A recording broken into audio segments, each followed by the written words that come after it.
Perfect. Labas rytas. Šiandien užsienio reikalų ministerijoje svečiuojasi Ispanijos karalystės užsienio reikalų, Europos Sąjungos ir bendradarbiavimo ministras José Manuel Alvarez. Kaip visada, spaudos konferenciją pradėsime nuo ministrų pasisakymų, o vėliau bus galimybė užduoti klausimus. Ir tik tai tų, kas klauso online žiniai, pirmas pasisakymas bus lietuvių kalba, o po pereisime anglų kalbą. Kviečiame Lietuvos užsienio reikalų ministrą Gabrielių Landsbergį pradėti. Ačiū labai.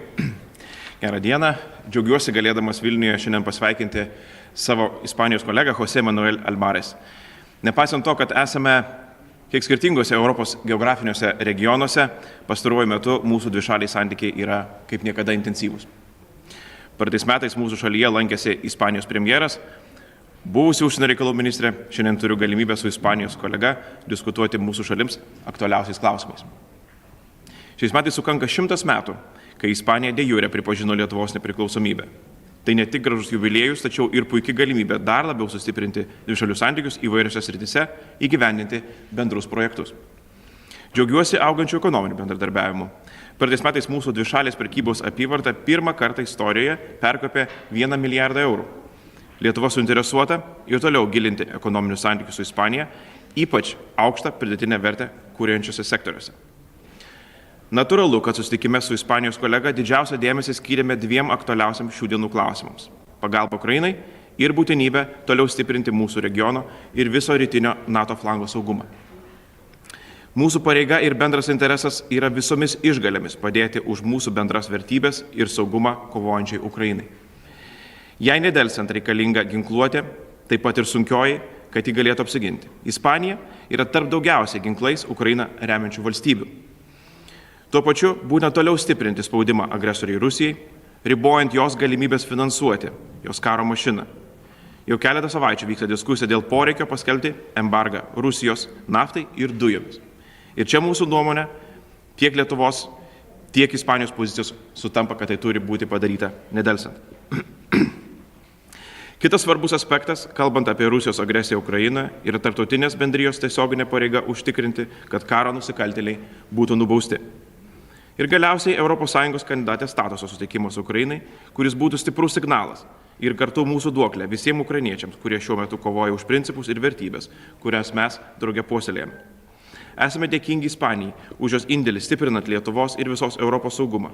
Šiuo metu Ispanijos lėktuvai ir pilotai saugo mūsų oro erdvę, dalyvaudami NATO oro policijos misijoje. Savo ruoštų galiu pasakyti, kad matome ir pietinių Europos valstybių saugumo rūpešius kylančius Afrikos Sahelio regione bei Šiaurės Afrikoje. Tiek dėl terorizmo apraiškų, o ir dėl galimai kylančios maisto krizės.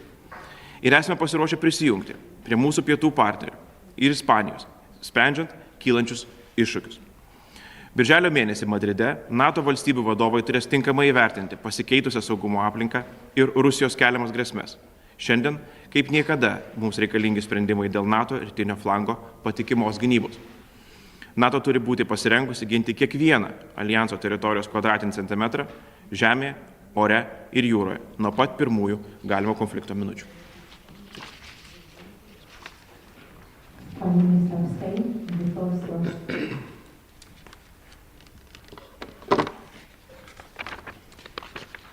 Good morning.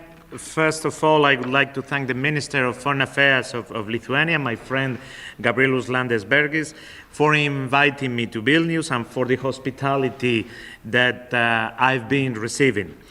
In a few weeks, on July 27, it will be 100 years since the establishment of bilateral relations between our two countries, and this year marks also the 30th anniversary of the resumption of the relation in 1992. And this is a great opportunity to strengthen our economic, political, and social ties. Sorry. The international situation we are experiencing, marked by Russia's unjust and unjustified aggression against Ukraine, compels us to strengthen even more these ties, both within NATO and within European Union. Spain is fully committed to the defense of our values and the defense of the eastern flank of NATO. And that is why we participate actively in the Baltic Air Police operation with 8 F-18 fighters based in Sao Lei, which I will visit today, as well as the Spanish troops that are stationed there.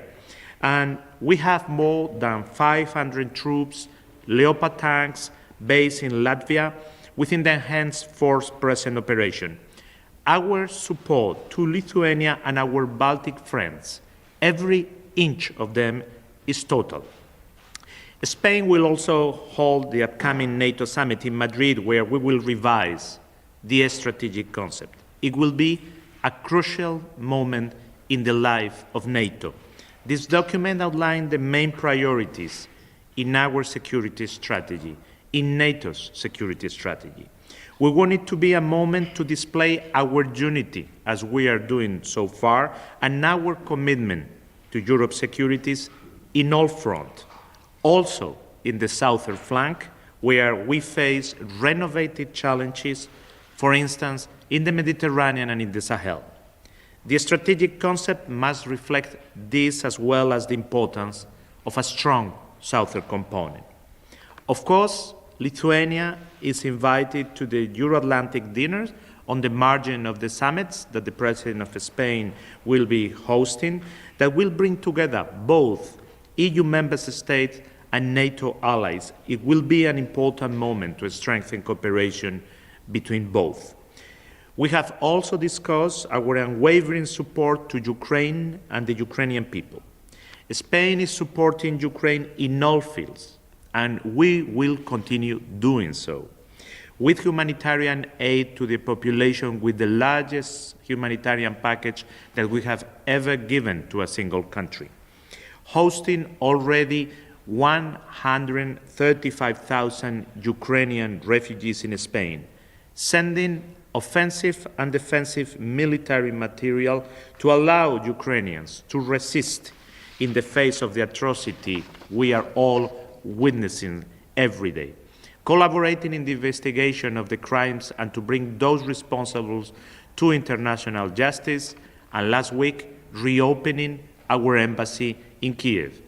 We both agree that we must keep up the pressure. The economic sanctions imposed by the international community are already having an effect on the Russian economy and is our main way of deterring Russia. My friend Gabrielus and I were able also to address these issues during the meeting, as well as to share our interest in continuing with high-level contacts and to further deepen other issues that strengthen our already close relationship. Thank you very much for your hospitality. Looking forward to host you in Madrid during the NATO summit, and of course I will be pleased to answer to your questions. Thank you, Ministers. Now we invite the media representatives to ask your questions. Please introduce yourself and indicate whom the question is addressed. Šarūnas Raksas, LKTV News, Lithuania. I've got a question for the best from Spain. And which main sectors of Russian industry do you think are still under sanctions? And of course, do you believe that EU, in the meantime, could impose sanctions on oil sector? Spain has been in favor since the very beginning to all the different packages of sanctions. We don't want European capitals to finance Putin's war. We think that we must do all possible to bring peace once again to Ukraine and to give all we can to an independent, free and sovereign Ukraine. And at the same time, we have to balance that with not allowing Vladimir Putin's war to destabilize the European country. So, of course, we will be in favor, as we have been so far, of new packages of sanctions, because we have to do as much as possible to reduce the military effort of Russia in this unjust war in Ukraine. But we understand that not all countries have the same exposures and the same link to Russia, and we are also very eager to keep this unity within the European Union. We have time for one more question. There is one. LRT, Lithuanian National TV, And I would like to ask you, when Russia cut off gas supply to Bulgaria and Poland, how it influenced the discussions on sanctions against Russia for both ministers? Well, I think that Russia is definitely putting a strain on European unity and solidarity. They're showing that some of the countries can be punished and singled outed of the whole union and punished. In an example that you've given with Poland and Bulgaria. And I think this test, we have to pass this test. That means that we have to show unity and strength and tell Putin very clearly that the unity will not be broken. And I think that the European Commission is a very good institution and place to start to show the unity. I think that Madam von der Leyen yesterday made strong statements that the answer is being prepared. Hopefully that answer would deal with the payment question, that up until the point that the sanctions are imposed on the oil and gas, that no payments in rubles could be made, so that no country can find a more convenient way or how to negotiate with Russia on a bilateral terms, that it would be a European policy when it comes to payments, and then a proposal on the sixth package. And I understand that probably what we will be seeing is a phase-out mechanism. It would not be an abrupt stop. But then again, with a phase-out mechanism, it would show also to the markets that Europe is serious about the sixth package, that we're actually doing this, and so that the other producers and the other producers of oil and gas can be prepared for the date and for the time when Europe is completely no longer buying Russian oil and gas. The use of gas as a political weapon is completely unacceptable. And this must be very clear, and this is the Spanish position. And yesterday, Mrs. von der Leyen made it clear that this is the European position. We cannot use gas as a political tool, and this is also a way of hitting and threatening countries, as you can do it with military stuff. This needs a European answer. I completely agree with my friend Gabrielius. We must keep unity. That's the best defense that we can do to back Ukraine and to defend European Union and European values. So the answer must be joint. We need to speed up interconnections. I was explaining my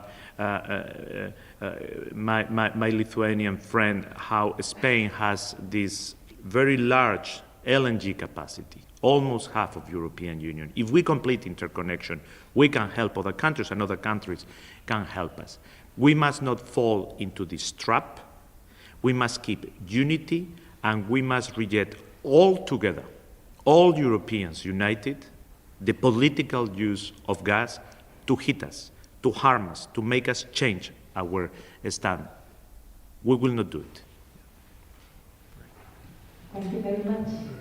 We will complete the press conference. Have a very nice day.